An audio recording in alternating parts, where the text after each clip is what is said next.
Ladies and gentlemen, the votes are in. If you're wondering what the thumbnail meant, the ABC has put their votes in, and some of the general public in the Discord, the unofficial votes, talking about the pay-per-view matchups in which we have 2 open slots that are waiting for the guys from the season. And I think it's going to open up a good conversation here. I want to start off by reading off the top 3 that are voted in right now. We have 1, Tay versus Rob; 2, Kel versus Burke; and 3, Frigga versus Kale. I think on there, Tay versus Rob, that's probably going to get voted in when they do the official voting. And then I think a Kel versus Burke is something special that the fans are going to want to see. Fellas? Mills, go ahead. So there's 2 fan voted games. It would be hard for me not to picture Tay versus Rob and Kel versus Burke. I think those are going to be the 2, if I had to guess, that the fans will vote in. They have full power, full control, but there's not a whole lot of breathing room for other guys right now, in my opinion. B, do you see anybody on the outside Is there a potential Tay versus Burke, Frigga versus Kale get the game done? In terms of Frigga and Kale never finished, we would like to, and the fans would like to see that game finished. Is there a potential of that happening? On the votes, the Tay versus Burke was not voted heavily at all. It wasn't? No, it was at like 6% of all the votes. It's very low. So they want to see Tay and Rob. Tay and Rob is number 1, but like head and shoulders number 1 right now in the Discord. And that's the unofficial Discord votes, just to let everybody know. Yeah. But we want to know, before we dive into this conversation, who y'all want to see. Let us know in the comments. We're trying to gauge in the community who you guys want to vote in. I'm at least curious. I think the Kel and Frigga angle has a narrative, a valid narrative. Also, I want to say Frigga is a phenomenal promoter. He's great he'd be great to have a part of the night. There's no doubt about that. He talks and he stands on. We saw, obviously, things didn't go the way he wanted, but as far as a promoter, being a part of the game, entertainer, he's great for the night. But I don't think fans are really ready for that yet. So I think we will probably see Kel and Burke instead of Kel and Frigga. So yeah. I am frozen for sure, but B. Ellis, just take it away. Frozen for sure. Oh, frozen for sure. This is not for play right now. We're gonna move to the backup cam. All right. It's gonna look a little quality's gonna drop a little bit, but hey, yeah. Yo, we here, man. We here. Now the backup cam's smooth. The backup cam's smooth. Yeah, I will say this though. Mills, you're right. I do think the leading game is going to be Tay and Rob, just because of the way Tay has been playing as of late in the threes and in his 1v1 against Bino, and Rob is a top 5 player. A lot of guys want to see Tay go against another top 5 guy. Yes, exactly. I mean just to see where Tay gauges himself at. But the Kel, I think Kel could play a bunch of guys. I think Kel got like 3 matchups he could potentially play, depending on who's voted. It could be Frigga, it could be Mike, if they want to vote Mike in, and it could potentially be Burke. So it's a lot of guys. Go ahead. Let me ask y'all this. Since we see the Kel, who did you say was not voted well? Burke versus Tay. Tay versus Burke, which I think I would like to see. I think Tay versus Burke, every box is checked except one. And I think Kel can bring that component to the game. Selling the fight. Intensity, selling the fight. It doesn't matter who Kel plays. He has the same mindset about him. So I think that helps Burke. I think the best way for Burke to get in the pay-per-view is probably a Kel game, because Tay and Burke are very similar personalities in terms of how they approach upcoming games and things like that. So, bro, my only pushback to that is Burke and Kel are they're close. And I don't think Mike cut off. Uh-oh. Oh, nah. I'm the last one standing. Hey, Millie, hold it down. P.O.P. hold it down. I'm the last one standing. Oh, man. I'll go ahead and fill in for what B was saying. I'll take my own take on this. I think for a lot of the guys, we harp on it a lot in terms of selling fights. It is part of the gig. It's part of it. You know, your game sells it for sure, but sometimes a little bit of verbiage can help sell even that much more. I'm glitching like a mug right now. What is happening? This is just phenomenal. V's tapping his mic and glitching. just for context, it's 1 a.m. Yo. Aaron Gordon just won the game for the Nuggets. It's late. Cell's now frozen. At least B's back on the mic, but we're rolling. What'd you say the other day? We roll with it. Oh, we roll with the punches, baby. We don't stop. We don't stop for not a nail, not a soul, man. Not a nail, not a. All right, let's get this convo back on track. Wait, what were we talking about? We speaking about Burke and Kel, and I just don't think Kel sells that fight either. I don't think Kel sells that fight. It's too much respect there. I think it's one of those games where they go out and play, they go out and hoop. I don't think there's much storyline in terms of the skill set that they both have. Who, Kel and Burke? Yeah, Kel and Burke. I really don't. If there's nothing there, I do think Kel is a guy that he wouldn't take it there because everything that when he takes it there with someone, he means it. Yeah. So you're right, B. Dang, because they're cool, right? They're pretty close. They're close. They're close. Oh no, like I think that's gonna be tough. Yeah. I mean, listen, it's basketball at the end of the day. They're gonna play a certain way, but man, so who could Kel play on the TNC roster that he's not close with? There's only one guy. Right. There's only one guy. It'd be Mike. That he has a legit rivalry with. Like, there's only one guy. Yeah. So maybe Kel might. But I don't know. I don't see. Listen, Mike, my dog. I just don't see how. Yeah. The way even other guys have played. But just forgetting selling the fight for a second, the game still could happen because it would be a great product basketball wise. Yeah. So it's like, and it's all about balance of the card too. I think we have some games that can like carry the load for promotion. Obviously, Beasley and Lance is going to sell, right? So from then on, maybe it's just putting great matchups together for this one and kind of balancing it out that way, because it's going to be interesting because a whole lot of new people are going to come into the space and see it for the first time. So I don't think it's just terrible to just throw, two great players with no rivalry on the floor, just as like a undercard, Sometimes those games steal the night. And that's the thing too. One thing I will say for the YouTube people that are tapped in consistently every single day, Tay and Rob don't need to say anything to me. Right. Like they don't. For the people that love YouTube basketball, Tay and Rob speaks for itself without them having to hate each other. Mm-hmm. And I'm gonna be honest with you too. Kel and Burke does the same thing. Yeah. The way Kel has came back to the scene and he got his 2 big wins, like that storyline speaks for itself. And Burke has built up a cult for himself. Yeah. Like he's starting to get along those lines of how J-Lou was when J-Lou first got on the scene. Mm-hmm. You know what I'm saying? Like people gravitating towards his game so much that his game just sells the fight itself. Mm-hmm. So technically, I really don't think you have to hate somebody or have a rivalry with somebody for the match to make sense and for people to enjoy it.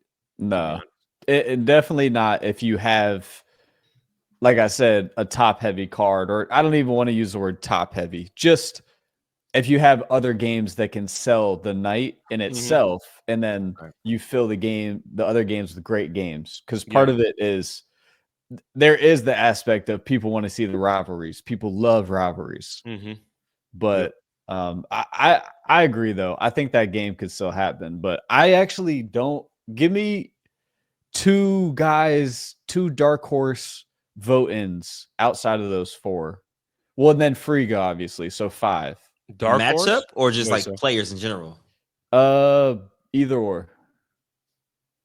I have one guy in particular. I think it's a dark horse. That when he is on camera, he performs every time, and he brings the intensity, he brings the effort, he brings the tenacity. It'd be Malik for me. We haven't, from my knowledge, haven't seen Malik on any other platform. He's been kind of loyal. He gives it his all. Like he was in San Francisco, I think, with he had like some type of flu or fever or something. You couldn't tell. So he's it's undefeated. Like he's undefeated, and he's, for me, personal preference, I love watching Malik play. That's just someone I'm like, when I see him on the thumbnail, something I'm tapping in because I know he gonna bring that energy for whoever it is. And I think a sleeper matchup will be a Malik versus Kel.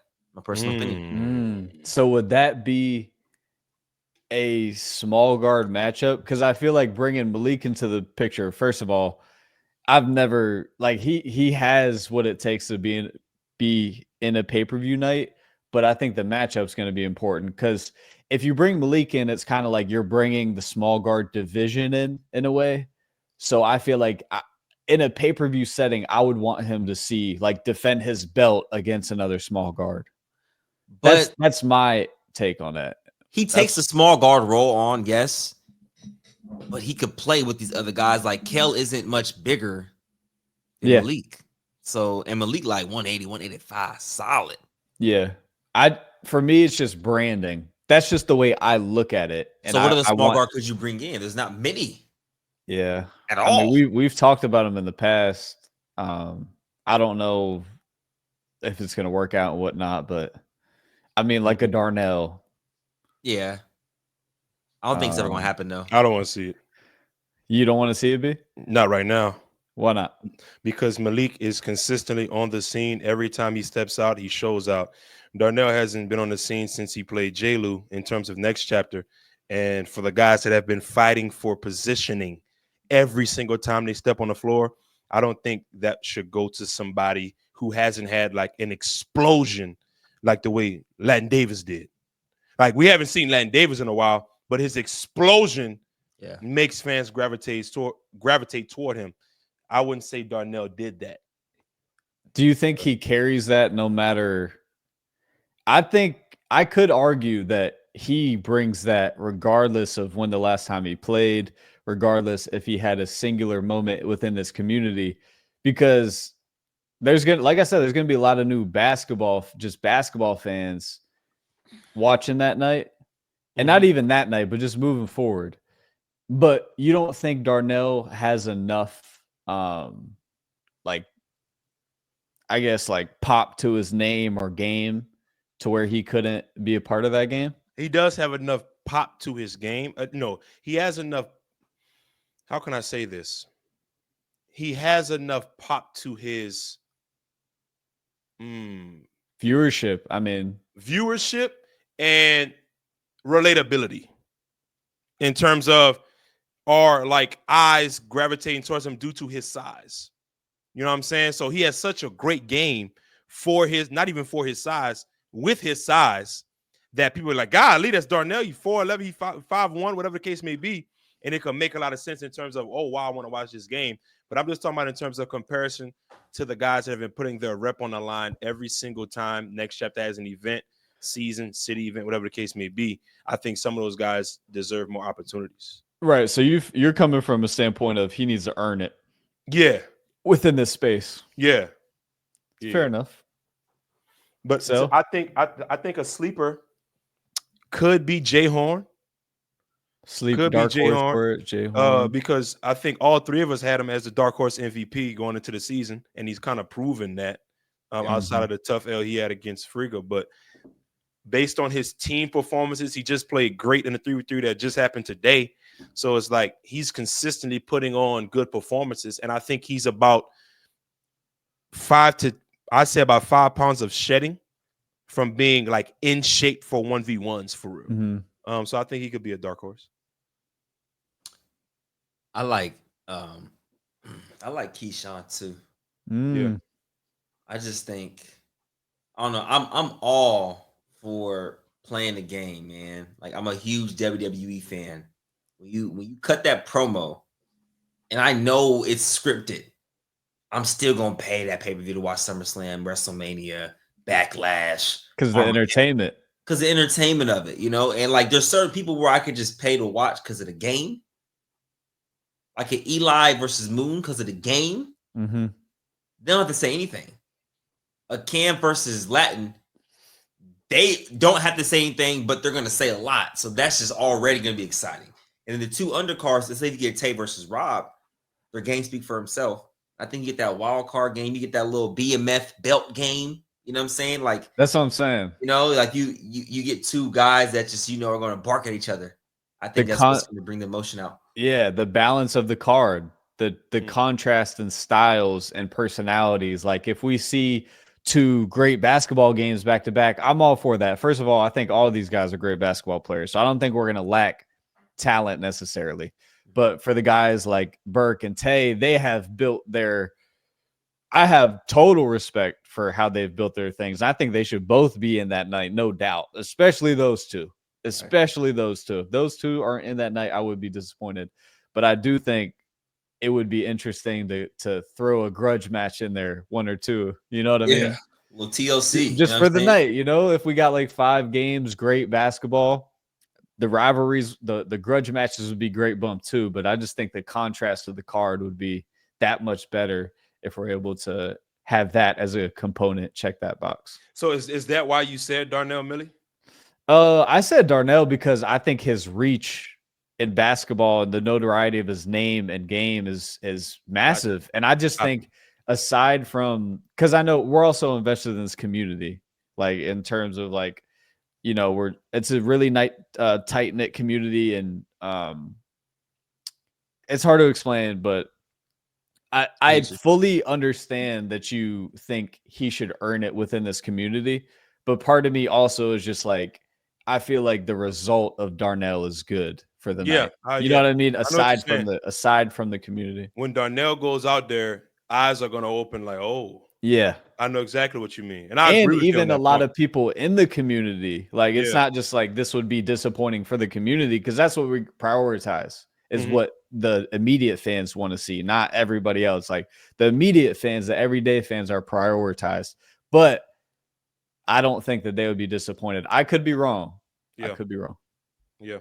Do we? All right. So let's say Jay Horn, Keyshawn, Malik, they don't get voted in. What are some things they could do, like, or matchups you guys would like to see them play in order for them to get that buzz to become pay-per-view potential players? It's a great question. I guess I'll just tackle it one by one. For Malik, he's going to run out of matchups in the small guard division. There's just not enough small guards on the YouTube scene. So then he's going to have to kind of pivot a little bit. He could be the small guard rep in different, like he could play different levels. Yeah. It's just there's a scarcity of that weight class in the 1v1 space. For Jay Horn, it's really just going to be, I think for him, he's so skilled that if he simplifies the game, he could win a lot more games than you think he can. Like he's so skilled, so talented. I don't think he understands it fully yet. Like you said, he's not even fully in the 1v1 shape in our opinion. So for Jay Horn, he has to seek some matchups. And this is where it comes into building your own platform, like having your own brand, running 1v1s. Like I've seen Day post one. I've seen Berg put on events. Like this is where building up your own platform, building up your own name too helps, because then you get a fan base, you get an army behind you to kind of vouch for you. And I think that's what's next step for Jay Horn specifically. Same for Keyshawn, same thing. We've seen Keyshawn play well. We've seen the Latin thing happen in the 1v1 to 100. Keyshawn was supposed to play Cam, TNC01 got injured. So like he's right there. So crazy. Like there's really not much more Keyshawn has to do because he was already right there. Yeah. But for him, I think he has to continue to elevate and grow his brand. Yeah. I think for Malik, and the reason I say what I say is because I think he's already done everything. I don't know. I think he's pay-per-view ready because I think it's cool that he's undefeated. He'd be kind of like defending a belt that night. And there is going to be some belts implemented into this stuff, which is cool, like physical belts. So I just kind of envision that. But I think that, with Malik, it's all about his matchup. That's what he can do to get in the pay-per-view. That's the thing that I'm looking at because I feel like he's ready to go. He's undefeated. I just think he needs the right guy to play against. And for some of these guys, that's what you need. You need a rival coming into this. It does make it easier to get in on a pay-per-view game if you have some kind of real rivalry. Yeah. If you don't, that's fine, but people would want to see that.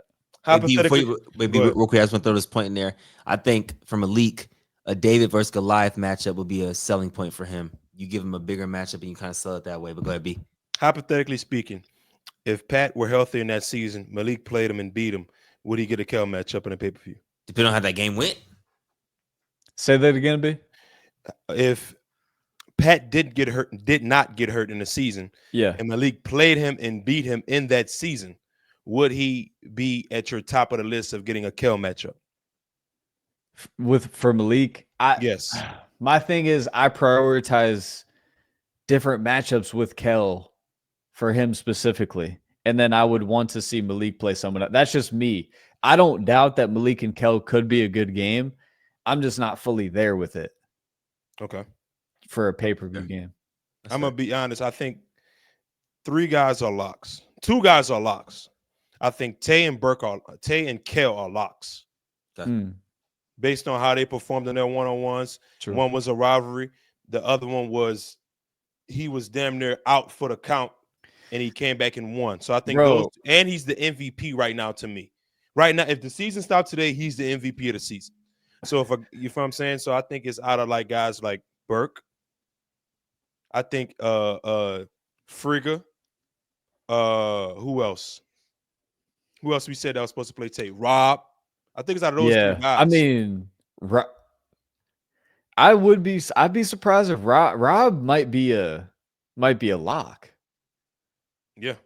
In terms of I mean, in a one-on-one matchup on a pay-per-view night, I just feel like the fans will vote in Rob.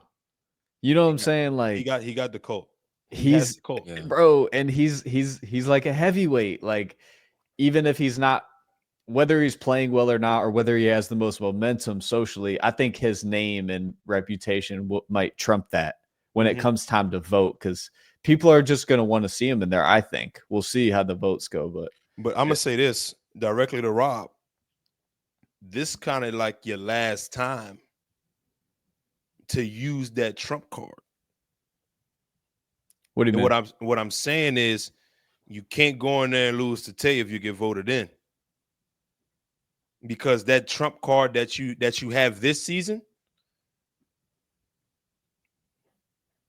because I'm not gonna lie to you respectfully, to Rob's standard, he hasn't played the way we've seen Rob play in other events and other seasons, right? He's played decent, but he hasn't played the way we know Rob can be. So what I'm saying is you're going to have to show up and show out that night if you get voted in. And that goes for anybody on the card, but I think especially for Rob. That night. Yeah. I think it's hard to win games in this space in general. So like looking at a potential Tay versus Rob matchup, I completely feel what you're saying because this is like a boxing UFC style space now in terms of every fight or game is so high stakes, and it like builds your momentum or kills your momentum.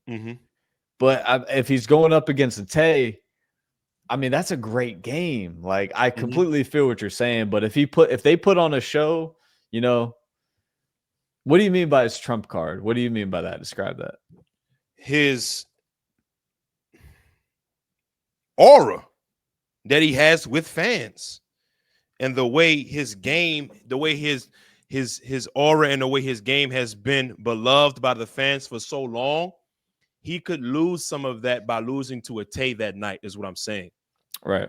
You know what I'm saying? And then he's going to just have to build his way back up to that level, just like anybody else, just the same way. I'm not saying he's going to lose the way Frigga did, but I'm saying Frigga is building himself back up to the way he was prior to the Nas loss. You feel in the 1v1 space? That's what it is. I mean, it's the same as boxing, same as UFC. It's not about. It's just that's what happens when you lose. You got to build back up. Yeah, that's just how the game goes. Like it's the same thing. Like let's say hypothetically, Kel loses to Pat in that 30-10 fashion. He would have to start and then chisel his way, climb his way back to, and that's what I'm saying about Rob right now. Having a pay-per-view appearance against Scoob and then coming here against Tay, and if you lose that game, you're going to have to rock climb. And that's going to be the first time Rob is going to be in a position where he's going to have to rock climb is what I'm saying. Step by step. Yeah. Slower grind. Yeah. I think just disclaimer too, for those wondering, like, we're not bringing up everybody's name because everybody hasn't been seen playing on the season yet. So we're just talking about the guys we've seen a lot of on the season because we don't want to give any spoilers. So just wanted to point that out too. And reacting to the unofficial votes too. You know? Yeah. I think go ahead, sir. My bad. I'm sorry. I'm a super quick point. All this to say, even after TNT02, going into TNT03, there's going to be a spot for 8 guys, essentially. So going into a season, I think it's going to up the ante even more after everybody sees the product that's out there. So going into a TNT03, you're like, I just got to be top 8 of the 23 or 24 guys. I just got to be top 8, which numbers-wise, it's a good probability, but you don't have to be damn near perfect, but you have to put on a perfect effort and a performance every single time you're on that camera, whether your shot's going or not. Like you gotta gravitate, like you gotta galvanize the fans to be like, I want to see more of this guy.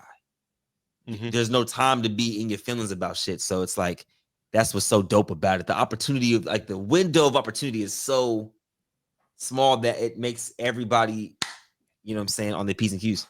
Yeah. Completely agree. And with how they're trying to tackle it, it is such a different space than maybe how all 3 of us came up. Like differently. Every opportunity, every opportunity matters, but like we're more consistent, like put out our own content, grow that way. Whereas these guys, it's a cutthroat business right now. What we're you know.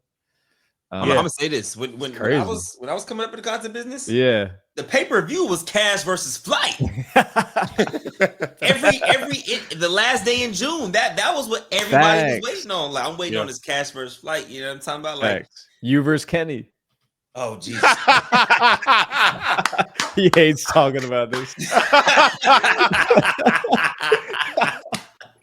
You got me. Yeah, brother. But that's the thing, dog. Like hanging out with these guys for as long as, you know what I'm saying, I've hung out with them, I don't want to see none of them lose. Like this is just me being like, take the analyst hat off. Okay. It's just like, damn. I don't want to see none of these guys in a position to have to like start from the bottom and have to like make like this is a cutthroat business officially. Yeah. Best man win, best man stay. Yeah. That's the hard part about it. Boxing, UFC, someone that you really like support. 99% of them are going to lose one day. outside the anomalies like the John Jones and the Floyd Mayweathers, some of them are going to lose someday. Yeah.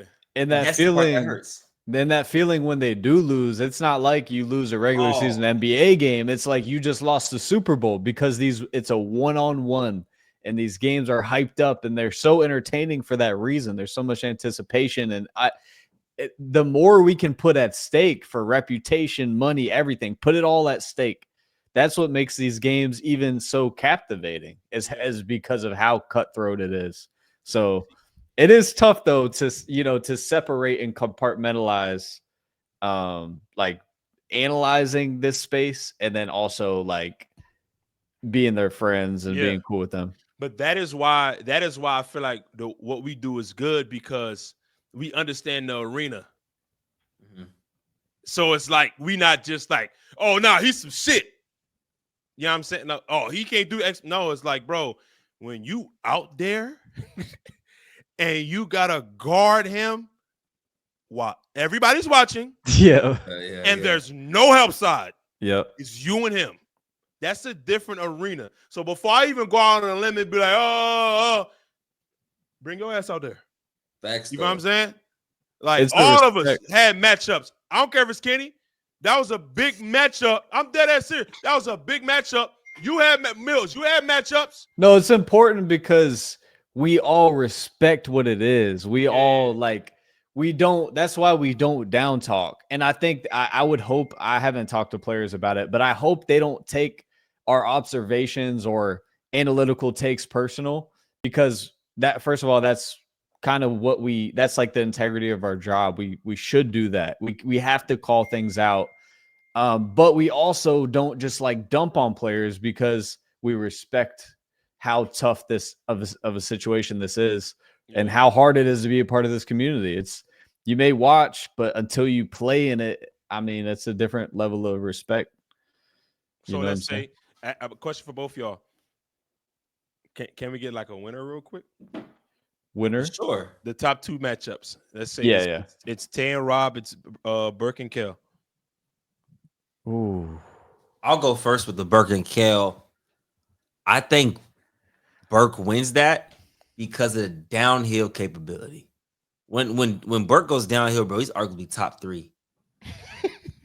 I mean, because he's so strong, he's elusive, he's herky jerky. Like he has a non-traditional way of hooping. So him going downhill, because he's gonna start picking up that half court thing even more, and it's gonna be even more hard to guard. And that's no knock to Kel. I just think Burke in that matchup will win, in my personal opinion. Mm-hmm. Oh, I gotta go. Yeah, go ahead. You do. Damn. Tay versus Rob. God! Tay and Rob! Tay and Rob! Oh my gosh. Okay, all right. I'm gonna go ISO Tay. The reason why I'm gonna go ISO Tay is because of the in-between game. His in-between game can separate him in this bout, especially to me. I think this is going to be the best defender Rob has ever played in the YouTube space, and he's going to have to figure out a way to counteract Tay's defensive abilities. Now, one thing I will say, Tay will not be as physical on the checkup as Scoob was, so Rob may have some things to work with there, but being able to get downhill, bully Tay, and score the basketball like that, not happening. Not happening. So I think if Rob adds a mid-range game to his arsenal, it could be really something really special. But I got Tay probably like -3. That's a good game. Mills, any matchup you out of the 2 that you disagree with? On the winner? I think the Burke and Kel one would be really, really interesting because I think that Burke's, I guess, like size and athleticism, I'd be curious to see how Kel guards that. And I think that would be my main like intriguing point for both matchups would be to see how well Kel can guard Burke. That would be my interest level on that. But I think that as far as favorites go, I'd probably have Rob set as the favorite because one, I just think it's, I don't want to say do or die. I don't want to say do or die. Huh? It's a tough game. I mean, we got to be honest. It kind of is. Both guys. Yeah, I think True. I think both of them are in do or die situations. Yeah, you don't want to lose both pay-per-view games because then your third pay-per-view is going to be that much harder to get. Yeah, I think, and this is kind of odd to say because it shouldn't be a thing necessarily, but Tay is an honest player, right? And I'm not implying that Scoob is not. He competed that night and he guarded the way he guarded. Was he fouling or not? When I look back on it, I don't think he fouled as much as some people thought. And maybe he fouled more than others thought. I didn't think it was like egregious though, right? But I think Rob, I just think it's a good matchup for Rob. But Tay is one of the most talented defenders. With that being said, I think Rob would score easier on Tay because he's a little bit more like, I guess you could say, honest. Like I'm just being honest. Like, that's just kind of how I see it. So I think that Tay is like potentially the best defender in the space, top 2, 3, whatever. But I think he would have a little bit of more offensive success than he did against Scoob. That's a good point. Yeah, I'll say I think I don't get too long winded. I want to get us out of here. Tay versus Rob on that card will be the only game that I can see being like a spar. I think they'll treat it like a spar. I don't see either of them mucking it up. Right. I think it would be a phenomenal game, but yeah. I don't know how. Like, can I say something? Yeah, sure. Tay better muck it up. That's all I'm gonna say. I feel like Tay plays the same way no matter what. When I say muck it up, I'm just talking about hand on shoulder. You got to touch it. You got to at least not like not here. Yeah, just just a slight, because any daylight is going up. Yeah, and that shit is deadly. So facts. you got to switch up, because especially you think if Rob starts like right past volleyball line, what do you think Tay does defensively? Because that's going up. Yeah, and that's a bucket. Low key, I'm gonna go against the grain. I think Tay would have to somewhat live with the late contest there. The law of averages. He's not gonna make every single shot from that range, and he may hit a drought where if he's shooting 40 he might miss. Oh, from the volleyball line, yeah, that's a late contest. You can't guard him all the way out there. You're gonna give up a lay. That's got to be a late contest. So you kind of live with that 40 footer, man. He might listen. Tajay was cool. All right, I mean, I said Tajay with the best. Hey, we gotta keep it 100, bro. Come on, no, wait. I'm just talking about defensively. So I'm talking about like defensively in terms of the way Tajay was like, okay, law of averages, 3. But I don't feel like there was as much resistance. Tay would actually, I think, provide resistance that would make that shot tougher. You know what I'm saying? In the most respectful way possible. That's what the argue. I like it though, fellas. But Burke and Kel, no comment. Toss up, maybe. Both of them are toss ups, Millie. They are both toss ups. Both of them are toss ups. Tay could definitely win. Yeah, he could definitely win. Yeah. No, man. Yeah, let us know in the comments what you guys think. What matchups thus far have you seen or would like to see based on the performances in Chapter 2, Season 2, or any people that you're assuming that are going to have big performances on the season. Fellas, anything like to say we got here? Westbrook. Oh, Aaron Gordon. No, we're done. ABC crew out.